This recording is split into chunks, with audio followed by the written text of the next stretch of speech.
के स्वागत तथागत गौतम बुद्ध जी, परम पूज्य बोधिसत्व बाबा साहब डॉक्टर भीमराव अंबेडकर,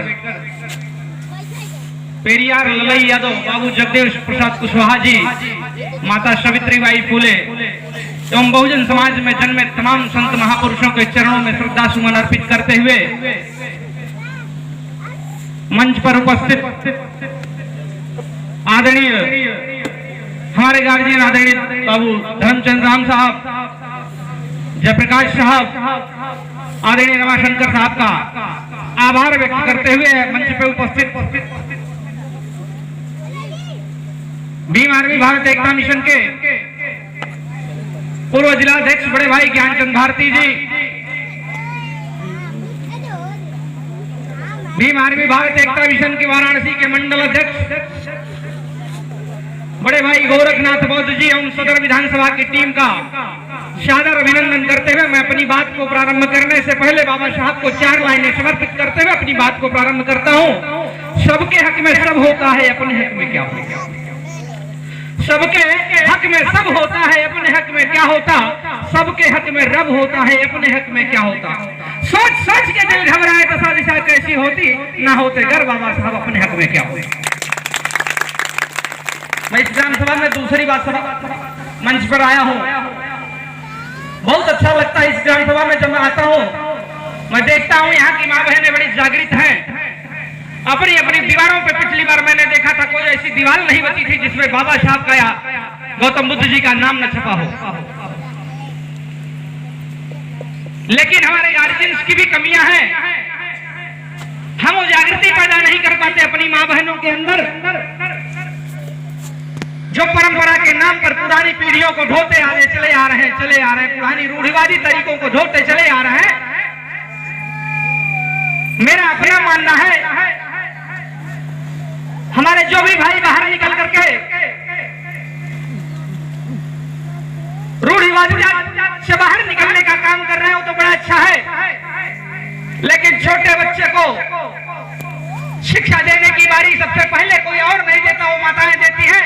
जब माताएं पुरानी रूढ़िवादिता में ही शामिल हैं तो सबसे पहले उस बच्चे को 17 वर्ष तक तो वही सिखाती है जो पिछले उन्होंने किया है।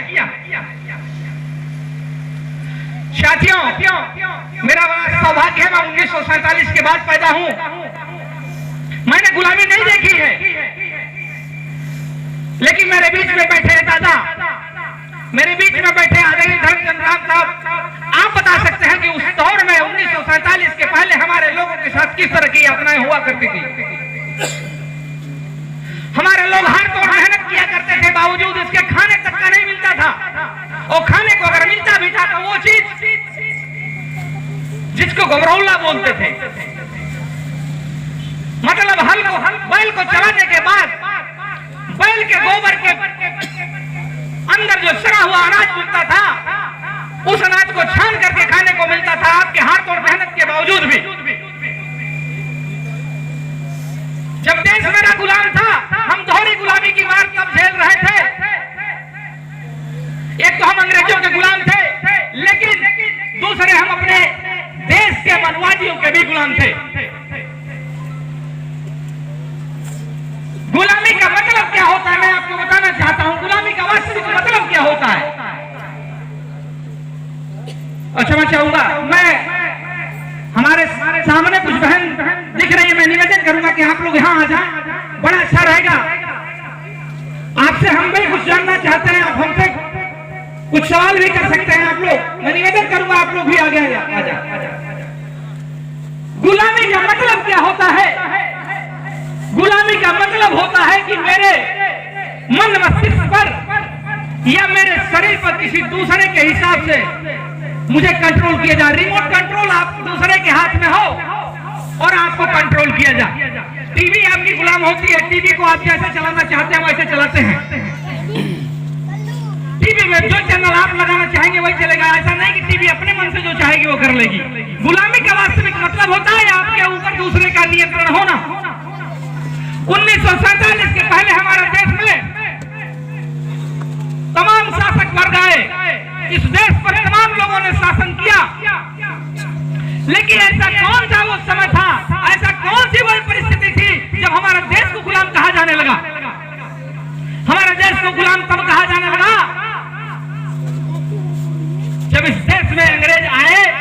अंग्रेजों ने उन पुरानी परंपरागत तरीकों का विरोध किया, सती प्रथा जैसे कुरीतियों का विरोध किया, आपको मानव जीवन जीने का अधिकार देने की बात करने लगे, तो ये मनवादियों ने कहना शुरू किया कि आप हमारा देश गुलाम है। सच्चाई ये थी कि आज की जो परिस्थिति है, इस परिस्थिति से अच्छी परिस्थिति में आपको लाने का अगर किसी ने काम किया तो अंग्रेजों ने किया, क्योंकि ये मनवादी प्रकृति के लोग ये कतई नहीं चाहते थे कि आपको आपका अधिकार मिले। धन्य है बाबा साहब डॉक्टर भीमराव अंबेडकर, और उनसे भी धन्य मैं मानता हूं माता रमाबाई अंबेडकर जी को, जिन्होंने अपने त्याग और तपस्या के बल पर अपने आंखों के सामने 4-4 बेटों को मरते हुए देखा, फिर भी बाबा साहब को अपने रास्तों से अडिग नहीं होने दिया। आज हम कुछ करने के लिए निकलते हैं, समाज की बातें करने के लिए निकलते हैं, अपने समाज के बारे में सोचने के लिए निकलते हैं, तो सबसे पहले अगर कोई रोड़ा पड़ता है तो अपनी बीवी पड़ती है रोड़ा। लेकिन धन्य है माता रमाबाई अंबेडकर, जो अपनी आंखों के सामने 4-4 बेटों को मरते देखा, लेकिन बाबा साहब को उन्होंने कतई नहीं कहा। बाबा साहब ने कहा कि मैं एक बेटे के लिए करोड़ों बेटों का बलिदान नहीं दे सकता।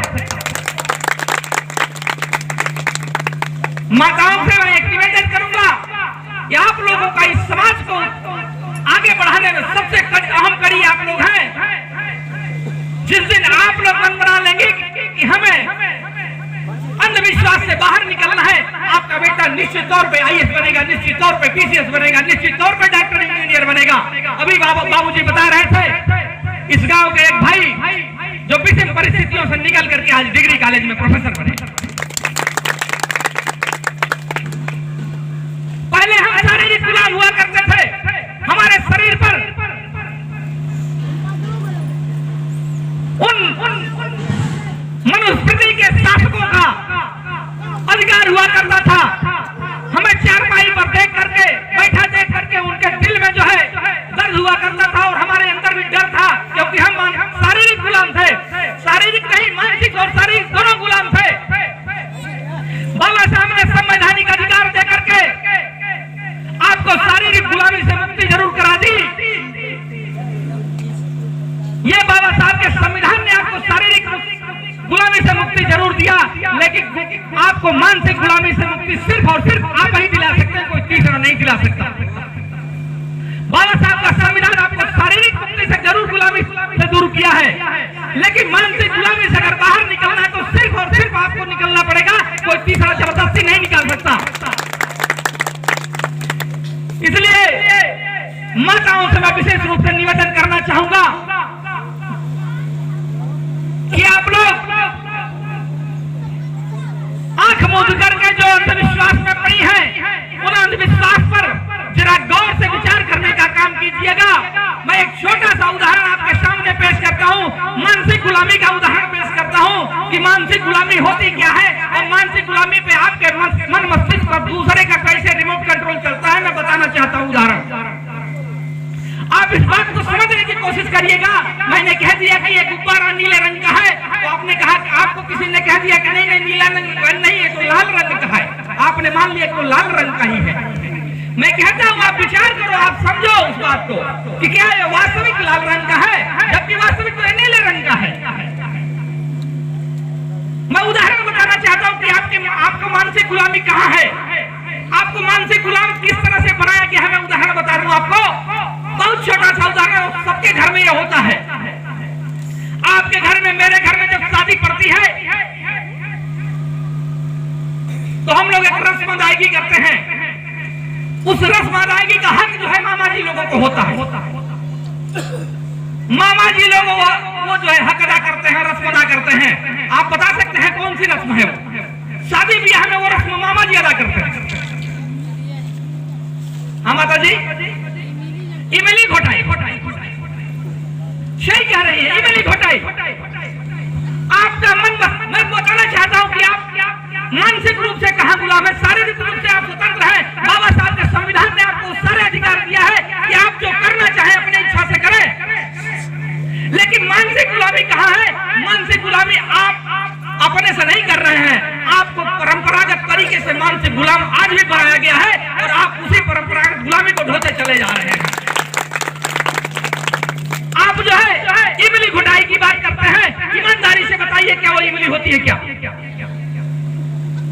वो इमली नहीं होती है, आम की पत्ते को कह दिया गया कि इमली है, और आपने भी शौक से मान लिया, परंपरागत तरीके से आप उसको मानते चले आ रहे हैं कि वो इमली है, तो इससे बड़ा मानसिक गुलामी का कोई प्रमाण नहीं हो सकता। तो आप मानसिक गुलाम नहीं तो और क्या है? जब आप शारीरिक गुलामी से बाहर निकल सकते हैं तो मानसिक गुलामी से बाहर क्यों नहीं निकलते? और ये कोई और नहीं निकाल सकता, इसको आपको अपने आप से निकलना पड़ेगा। मानसिक गुलामी से बाहर निकलने का और 2-3 उदाहरण मैं आपको पेश कर देता हूं।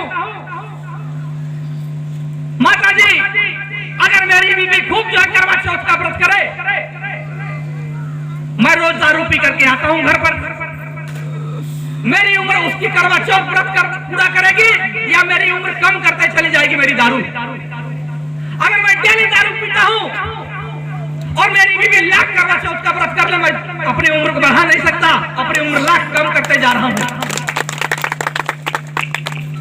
आप लोग जीवित पुत्रिका का जो है व्रत करती है, जीवतिया का व्रत करती है अपने बेटे के लिए कि हमारे बेटे की लंबी उम्र होगी। मैं पूछता हूँ, आपका बेटा डेली गुटखा खाए, पान खाए, तो कौन सा जीवतिया व्रत आपको अपने बेटे को लंबी उम्र दे सकता है?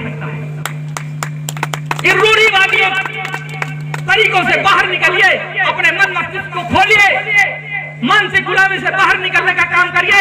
जितना खर्च आपने साल भर में जीवतिया पर किया, जितना खर्च आपने साल भर में 30 त्योहारों पे खर्च किया, उन पैसों को बचा करके अपने बच्चे के शिक्षा पे खत्म करिए, अपने बच्चे को शिक्षा में लगाइए। निश्चित तौर पे आपका बेटा IAS इंजीनियर, डॉक्टर, इंजीनियर बनेगा। और ये कोई कह नहीं सकता, कोई करा नहीं सकता। ये मानसिक गुलामी है, सिर्फ और सिर्फ आपको करना पड़ेगा, कोई जबरदस्ती नहीं करा सकता आपसे। और यकीन दिलाता हूं, इन 50 माताओं के बीच में से अगर सिर्फ 2 माताएं अपने आप को प्रयोग करना शुरू कर दें कि आज के बाद मैं न ज्योतिया व्रत करूंगा, न जो है करवा चौथ व्रत करूंगा, न छठ माई एक नया प्रचलन चल दिया है आजकल, बड़ा तेजी से चल रहा है। हाँ, सामने आ रहा है, बता रहे हैं, सामने आ रहा है, जल्दी आने वाला है, 2-4 दिन 15 दिन के अंदर। यकीन मानिए, छठ माता की पूजा का जितना भी खर्च है, आप 20,000 कम से कम नई शुरुआत अगर आपने किया होगा तो निश्चित तौर पर 15-20 हजार का खर्च जाएगा। उस 15-20 हजार के खर्च को अगर आपके कन्या, छोटी सी कन्या हो, अगर आपके घर में उसके नाम से फिक्स कर देना, 21 वर्ष के बाद आपको कम से कम 30,000 रुपए मिलेगा। वो आपके शादी में जरूर काम करेगा। लेकिन आपका खर्च किया हुआ पैसा उस बिटिया को न पढ़ाने में खर्च कर पाएगा, न आपको जो है कोई और चीज दे सकता है। लेकिन वो 15,000 रुपए, 20,000 रुपए अगर बेटी के जो है पढ़ाई पे खर्च करेंगे तो वो बेटी निश्चित तौर पर डॉक्टर, इंजीनियर बनने के काबिल हो जाएगी। बहुत सारी ऐसी बातें हैं जो बताया जा सकता है। शारीरिक गुलामी से मुक्ति आपको बाबा साहब के संविधान ने दिया। भीम आर्मी भारत एकता मिशन का दौर क्यों स्टार्ट हुआ? भीम आर्मी भारत एकता मिशन की आवश्यकता क्यों पड़ गई? ये मनुवादी सरकारें आपको मानसिक गुलामी थोपने के साथ साथ अब नए तरीके से शारीरिक गुलामी करने का षड्यंत्र रच रही है। और नए तरीके से शारीरिक गुलामी कैसे कराया जाना है, ये बड़ा अच्छा तरीके, नए नियम कानून बना करके संवैधानिक तरीके से आपको शारीरिक गुलाम बनाए जाने की प्रक्रिया स्टार्ट कर दिया है। तो बाबा साहब का संविधान जब जिंदा है, और इस संविधान के रक्षा के लिए भीम आर्मी भारत एकता मिशन के संस्थापक बड़े भाई चंद्रशेखर आजाद इस देश में निकल पड़े हैं। और इस देश में हमारे जैसे नौजवान भाई चंद्रशेखर आजाद के नेतृत्व में सदर विधानसभा के टीम, भाई राकेश यादव, राकेश शर्मा जी, भाई राजनाथ यादव साहब के, गोरखनाथ गौड़ साहब के, ज्ञानचंद भारती जैसे, मनोज गौतम जैसे, और यहाँ के एक साथी का नाम मेरे ख्याल नहीं है, ब्रिजेश भाई, तमाम साथी जिले के रहते हैं, क्षमा चाहूंगा मैं नाम जो है कंफ्यूज हो जाता हूँ। ऐसे नौजवान साथी अपने संवैधानिक अधिकारों की रक्षा के लिए बाहर निकल चुके हैं। मेरे माताओं के ऊपर, मेरे बहनों के ऊपर अगर किसी ने अत्याचार करने की कोशिश भी किया तो उसको उसकी भाषा में जवाब देने का काम हम लोग करेंगे। आपके मान सम्मान इज्जत से कोई समझौता नहीं, आत्मसम्मान के साथ आपके आत्मसम्मान के साथ कोई समझौता नहीं। आप बस समय से अपने भाइयों को याद कर लीजिएगा। बाबा साहब के संविधान ने वो ताकत दी है, किसी की हिम्मत नहीं आपके ऊपर आंख उठा करके देख सके। मैं लास्ट में को विराम दूंगा। सदियों से जो धुंधली थी वो तस्वीर बदल दी, सदियों से जो धुंधली थी वो तस्वीर बदल दी। हर फिक्र की हर सोच की तासीर बदल दी, तासीर में स्वाद। हर फिक्र की हर सोच की तासीर बदल दी। बाबा साहब संसार में ऐसे मसीहा थे, इन कुचले हुए इंसानों की तकदीर बदल दी। इन्हीं चंद शब्दों के साथ अपनी वाणी को विराम देता हूँ। जय भीम, जय भारत, नमो बुद्धाय, खुदा हाफिज।